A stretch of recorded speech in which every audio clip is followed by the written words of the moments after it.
On va parler de la mort. Enfin, peut-être pas de celle-là, mais de toutes les autres. Comment aborder la mort ou les toutes petites morts qu'on rencontre toute notre vie, qui jalonnent notre existence. Ce sont des grandes morts souvent, des morts symboliques, mais voilà, on a l'impression de vivre plusieurs morts. Alors pour moi, c'est la vie qui vient nous chercher, parce qu'il y a quelque chose qui fait qu'on est resté dans une bulle, et à un moment donné, elle vient voilà, nous amener plus loin. Et en fait, ce qui semble être terrible sur le moment et ce qui est terrible, en fait, euh, c'est quelque part des retrouvailles. Mais nous, on le vit pas bien parce que la vie vient nous bousculer dans quelque chose d'inattendu, de brutal, de violent, de tempête. Et puis on le sent, on le sent à l'intérieur de nous. Tout à coup, il y a quelque chose qui s'est éteint. Et il y en a, voilà, cette traversée du désert. J'en ai plusieurs, connu plusieurs. Et en fait, ce qui serait vraiment merveilleux et magnifique, ce serait de le vivre dans plus de confiance. Mais nous, on le vit comme une rupture totale, comme s'il n'y avait plus rien derrière. Alors que la vie est toujours là, la vie jaillit à tout moment, et puis elle vient nous chercher dans ces périodes-là, en fait. Et peut-être qu'on vient contacter quelque chose qui était impossible.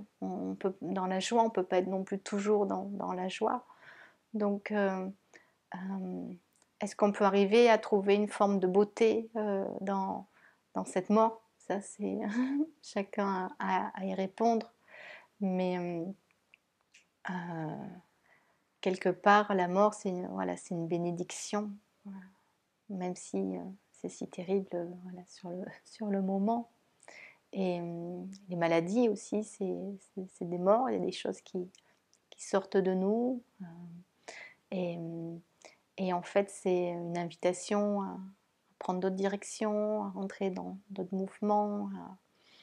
Mais c'est une fin qui est honorable. Voilà. Et la plus grande difficulté, c'est que dans ces périodes-là, on peut se juger. Et on est vraiment très dur avec nous. Donc si on arrivait déjà à contacter la douceur euh, pour voilà, laisser la respiration et la vie venir voilà, nous accompagner pas à pas dans la nouveauté, dans ce qui est prévu pour nous. Voilà. Et puis on a beaucoup de choses à abandonner au fur et à mesure du chemin.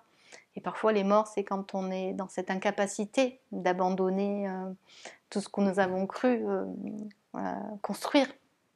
Mais on l'a construit avec notre ego, avec voilà, plein de projections. Moi, je sais qu'à une époque, j'avais plein de projets, et puis s'effondraient tous les uns après les autres, et je ne comprenais pas, en fait, parce que j'avais une idée de ce que j'avais envie.